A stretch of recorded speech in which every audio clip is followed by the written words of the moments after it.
going to read this as our opening thought.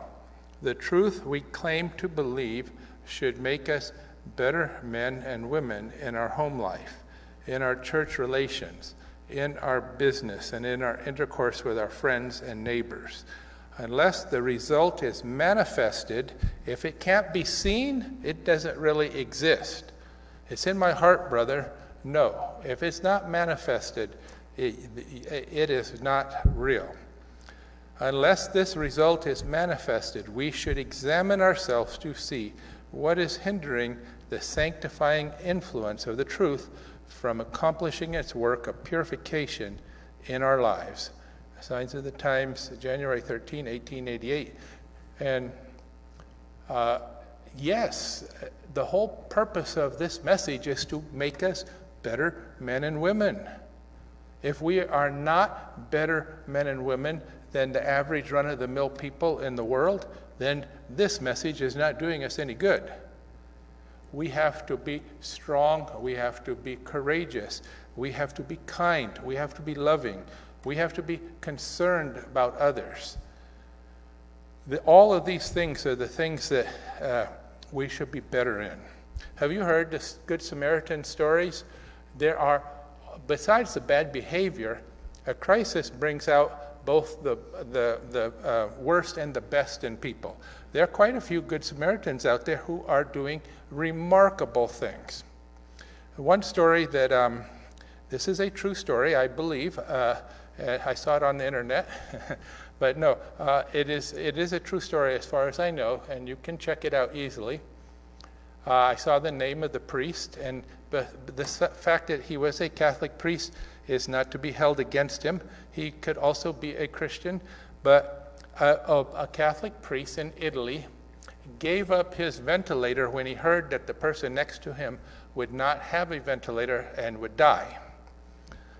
Okay, so this is a true story. And he died, by the way, the priest. Now, that is, I don't have anything to say about him as a Catholic and all those things, but as a person who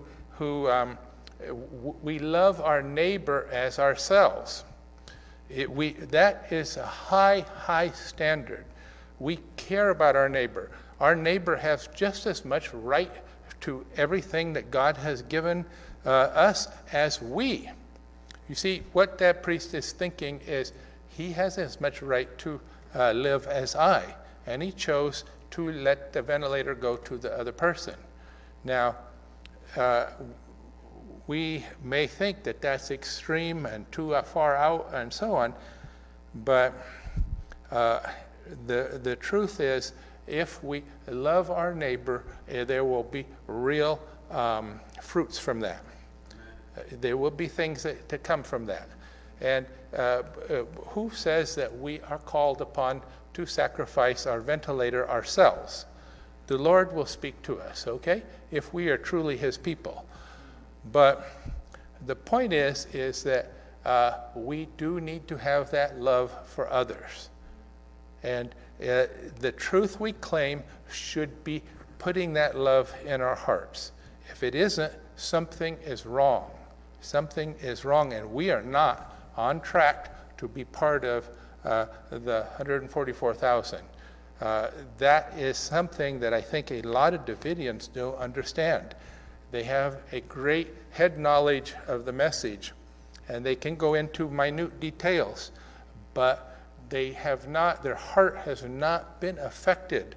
They have not given themselves to the Lord wholly, and they have not made this determination to love their neighbor as themselves. That's fanatical, brother. That we're not called upon to do that. Perhaps you and I are not called exactly in that way, but we are called to love each other.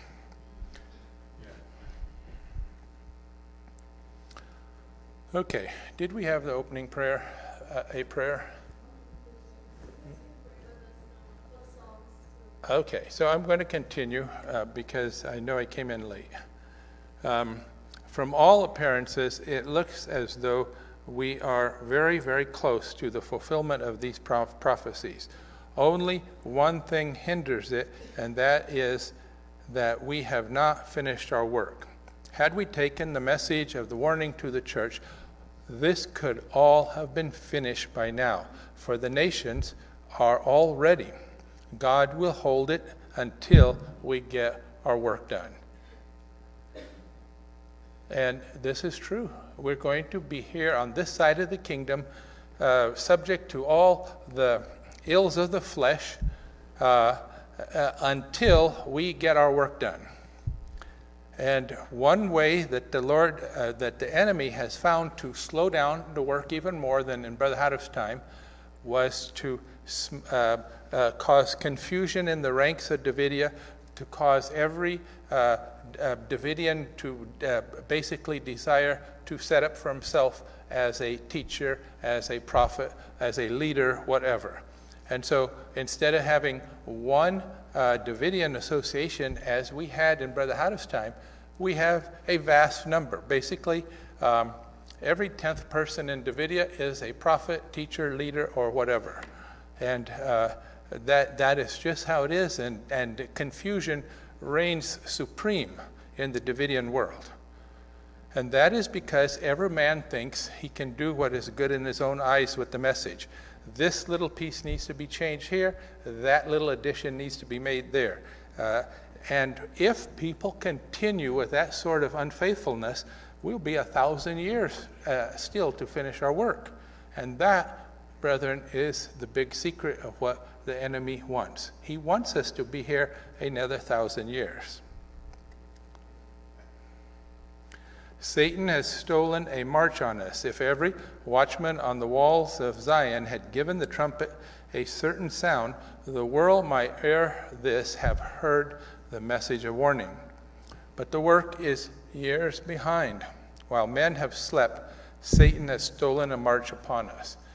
He has stolen a march from her time to this time. And he is behind all the confusion, all the wasted motions, wasted time, wasted effort, people going back and forth from one group to another, everybody forming a circle and turning their weapons of war toward each other. That's what we're doing as Davidians.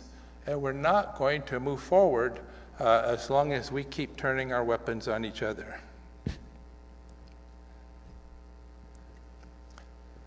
It will happen. When will this work be accomplished?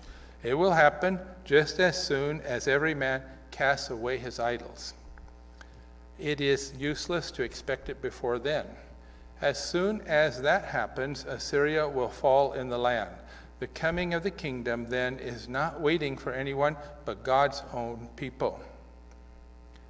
Now, what are our idols? Our idols is anything that we care about more than we care about the truth, more than we care about the Lord.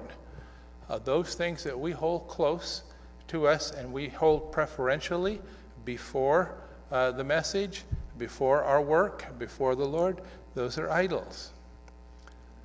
We have many, many kinds of idols.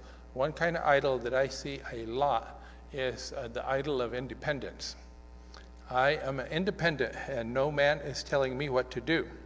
And this is actually being played out on the Universal group with someone exactly saying that. I follow no man. We will follow no man. And the individual is denying that Brother Haddif was the person that the people did not want to reign over them. Okay?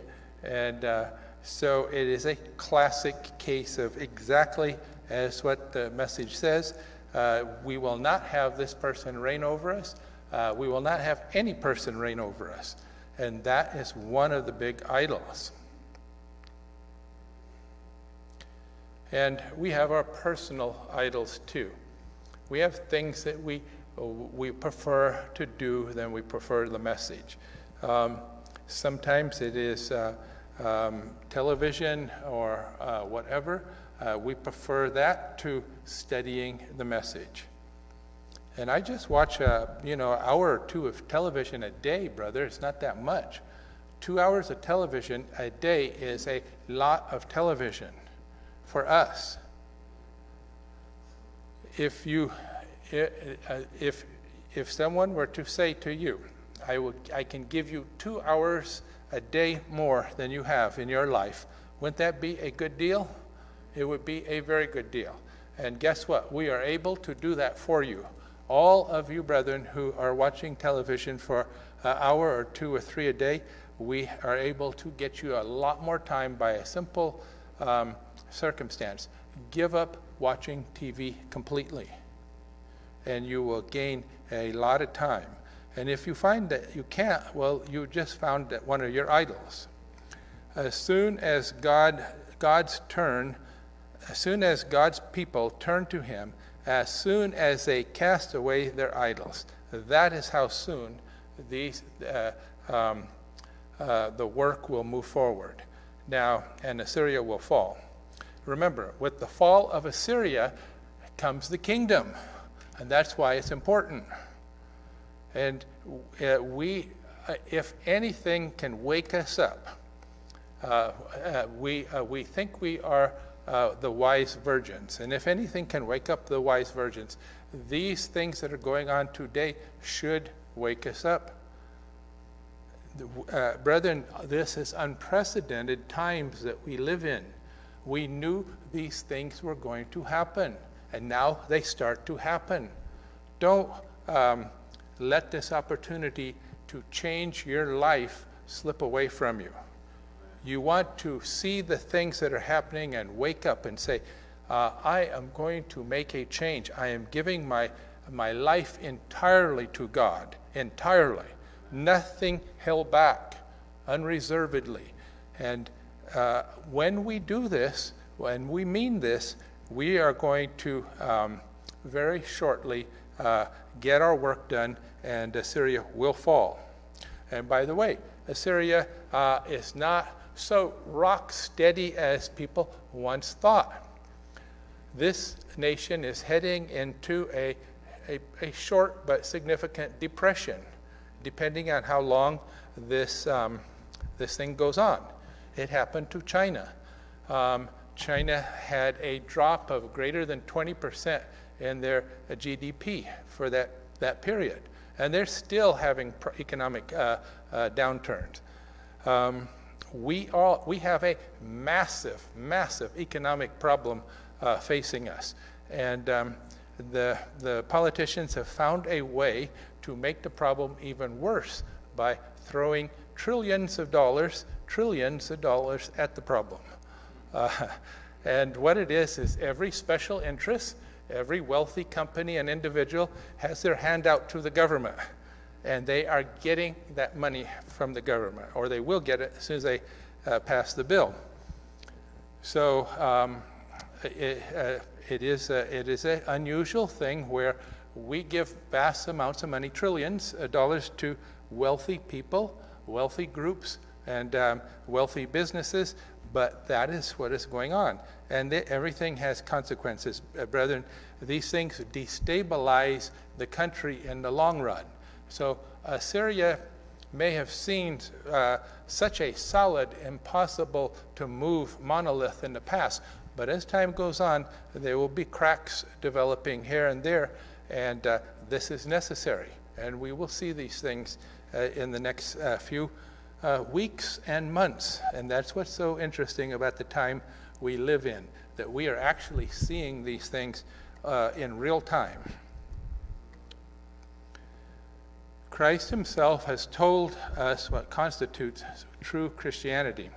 He has shown, now, what's the problem with Laodicea? What's our whole reason for having to do this work? Laodicea has lost its love of the Lord. It is cold. It thinks it's wealthy rich and increase with goods, when it's actually its behavior, its life, it shows that it's poverty-stricken. Now, it is true Christianity that the church lacks, and it is true Christianity that we are working to reestablish in the church. He has shown what are the duties of brothers to brothers, of humanity to humanity, as subjects of his kingdom. The question is, shall we walk in the light? Shall we practice his words?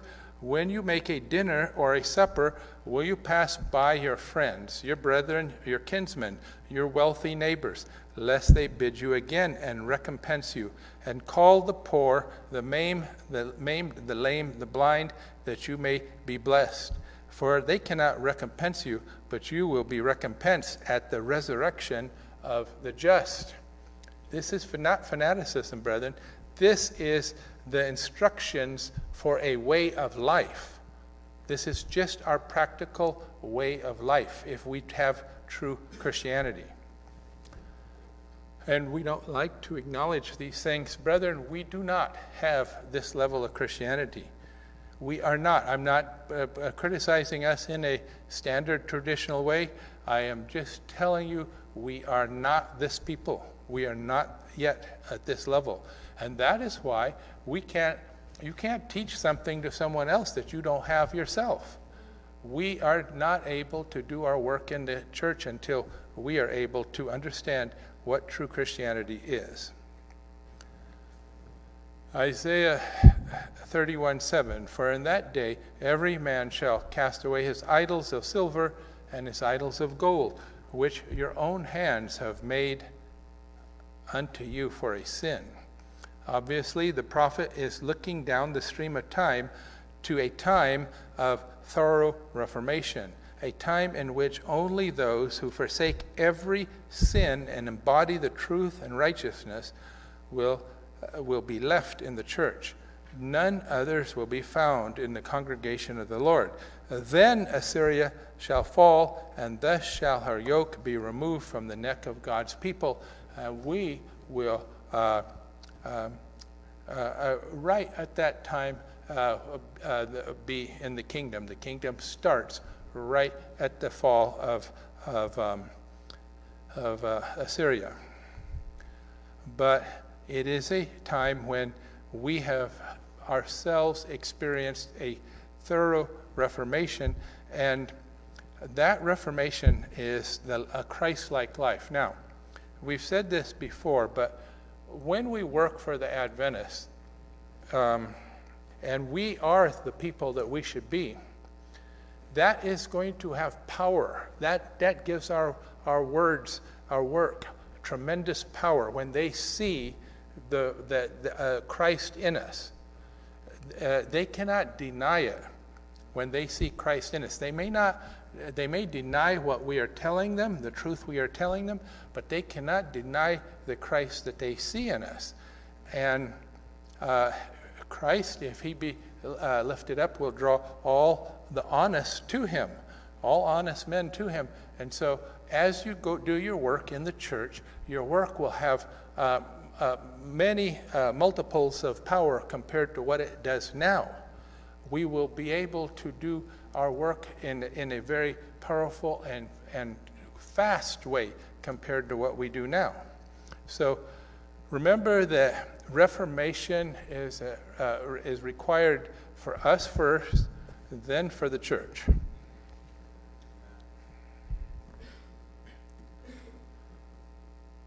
The work might have been done had the purpose of God been carried out by his people in giving to the world the message of mercy. Christ would, ere this, have come to the earth, and the saints would have received their welcome into the city of God. And that is still true. It is true right now. If we had behaved in the way God intended us for. God intended that the purpose of God that he wanted to see carried out was the sale of old Mount Carmel, the land. And he assured us that he himself was leading the way. And after the General Association was dissolved, it was God's purpose that everybody join with the Davidian Seventh-day Adventist Association. How do we know that was his purpose? We know it was his purpose because he has told us that in the message. And it is in a prophetic message. We should not be surprised that everything has been prophetically designated, revealed years beforehand. Well, the association that was to accomplish the work was revealed in the message years beforehand. So had the purpose of God been carried out by his people, of Davidians, we would have all joined in 1961. And instead of being a tiny little group with like 90-some members, full members, it would have been every Davidian would have joined in, and we would have continued with all the power and strength of Mount Carmel added to the new association. So this is the purpose of God. But again, man has continually chosen to go his own way. Brethren, if you choose to go your own way, you're going to pay the price. God has set before us life and death. If you obey, if you follow his purpose, you're going to live. You're going to succeed. You're going to overcome. But if we follow our own ways, everybody going off in different ways like cats, we will reap what we sow.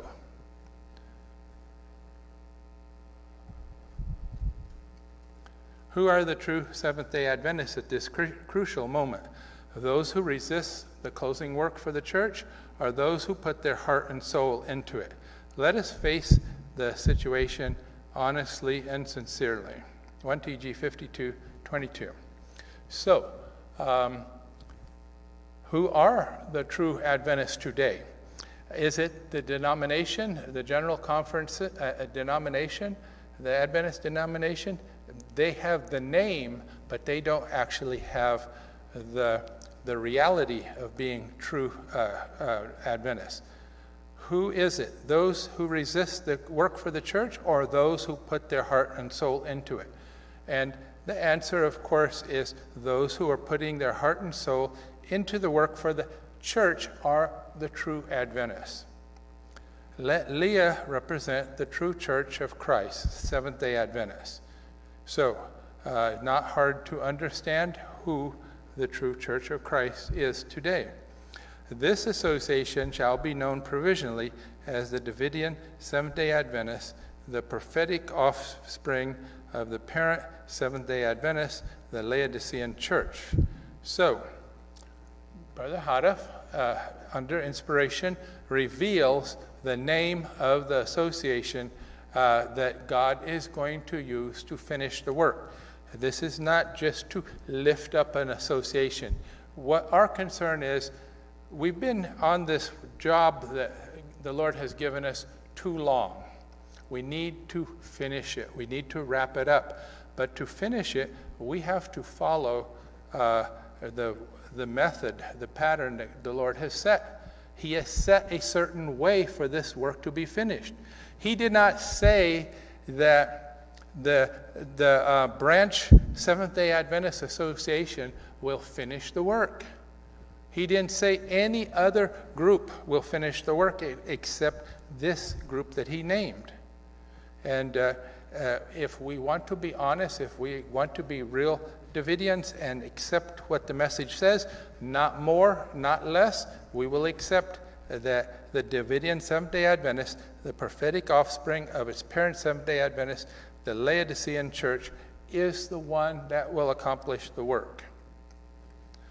The message which is to close the gospel work is the last of all gospel messages before the close of probation. It is the one which is to be brought by the antitypical prophet Elijah, for he is to appear just before the great and dreadful day of the Lord, and is to restore all things.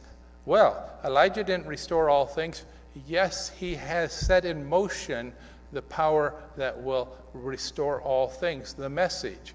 Okay, did we think that Elijah went with his own hands and restored everything? Of course not. Okay, it's the message, it's the philosophy, it's the truth that is going to restore everything. It is the one which is to be brought, furthermore, as this last message is brought by Elijah of today, 1939, then the message which the ancient prophet Elijah carried to Israel of old must be a type of this last message, which is not only to restore all things, but is also to bring an end to all wickedness by changing the heart of the penitent and by destroying all the impenitent. Now, what does this destroying mean? This message is the message of the judgment of the living. That is what this message is. It is in two parts. First, for the church, and second, for the world. So it should not surprise us that the work of this Davidian Seventh-day Adventist Association is in two sections also. First for the church, and then, and this is what surprises people, and they don't expect it and they don't believe it. Second, this association is to go take this message with a loud cry to the whole world. And it is the last message and the last institution to deliver the message that this world will ever see. Provisional in setup as well as in name, the Davidian Seventh-day Adventist Association exists solely to accomplish a divinely appointed work within the Seventh-day Adventist denomination, wherein it therefore strictly confines its activities. There are those who want to say the General Association is the same as the Davidian Seventh-day Adventist Association. But the Lord knows everything, and he's blocked off the wrong way ahead of time if we will pay attention. Where, therefore, strictly confines its activities. Did the General Association strictly confine its activities to the church? No, it did not. Therefore, it's not speaking about that. Otherwise, if it was speaking about it, Brother Hadaf would be a false prophet. But the association that he is talking about does strictly confine its activities to the Seventh-day Adventist denomination. And it will accomplish the work. If the Lord says it's going to accomplish the work, it will accomplish the work. It never said that about Mount Carmel, by the way. Therefore, brethren, settle it once and forever that with the Lord's help you will no longer be carried away by doctrine that are created and driven by the spirit of error. The point here is that we can continue to play with all these offshoot doctrines. One unfaithful person can stand up after another, and we pay attention to them and follow them and sidetrack from the main work. Or we can settle it once and forever that with the Lord's help, we will no longer be carried away by the winds of doctrine that are created and driven by the spirit of error. We need to stop this continual drifting off to the side, new teacher, new doctrine, new time setting, just one thing after another. Need to stop this, brethren. We need to be faithful to the message. If we are going to see the kingdom in our lifetime, we need to be very, very faithful to this message, just the way it was. And this is my closing thought. Christianity has a much broader meaning than many have hitherto given it. It is not a creed. It is the word of him who liveth and abideth forever. It is a living, animating principle that takes possession of the mind, heart, motives, and the entire man. Christianity, oh, that we might experience its operations. Testimonies to Ministers, page 421-22. And in my mind, I'm seeing some Davidians. It's like, no, I'm a Davidian. I'm excused from that. That doesn't apply to me. And unfortunately, they are telling the truth. For them personally, it does not apply to them, and you can see it by their behavior, by their life. Brethren, we want this to apply to us. We need to understand our Reformation, our work of Reformation, it is not just a creed. We are not just like, you have to believe this. That is not quite the point of what we're doing with the church. We have to bring about a reformation, a change in their habits and thoughts and ideas. That is what we want to do. And it is a new way of living in Christ. And this is the whole point of our work. And we have to see that applies to us first, and then others secondly. Now, and that's why we have sighing first and crying second.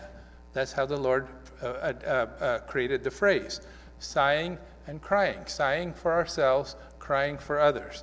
Now, we have an opportunity to advance. This coming period of time, many people will spend their time in different ways. I understand the internet is slowing down because of the vast amount of videos that are being streamed. People are binge watching their things that they didn't see, or their favorite things they want to see again, blah, blah, whatever. They are spending their time in many different ways, and there's no mention at this point of spending their time, this time away from our regular work and life, spending that time with the Lord. I propose that we Davidians spend the entire length of that time with the Lord. That this is our new job. We spend the time with the Lord. If it was 8 hours that we were working, or 10 hours, spend that 10 hours with the Lord. Spend it with the message, spend it in prayer and meditation, but spend it with the Lord. And the point is that it could be a turning point for us personally and for us as a people. Why not let this be a blessing to us, and as all of us make this our turning point, where we have forever let go of the things of the world, and we have dedicated ourselves to the message, to learning the message, and to instilling the message in our hearts through prayer and meditation. Remember, study by itself is not enough. We have to spend time making those things that we learn part of our life. So this is my hope, this is my wish, and this is my challenge to all of you. Let's make this a blessing for us, and let us, at the end of this, be able to move forward and to look, when we look back, to say, yes, this was when we left all those old things behind and went out, all out for the Lord. So that's our burden tonight. I hope it was a blessing to all of you. And for you brethren on the live stream, be safe, be careful, take things seriously, and the Lord will bring you through these things if you are doing your part. One other thing, please keep Sister Beverly in your prayers. She has a problem with her job. They want her to work tomorrow, and of course she's not. But keep her in your prayers. Thank you, brethren.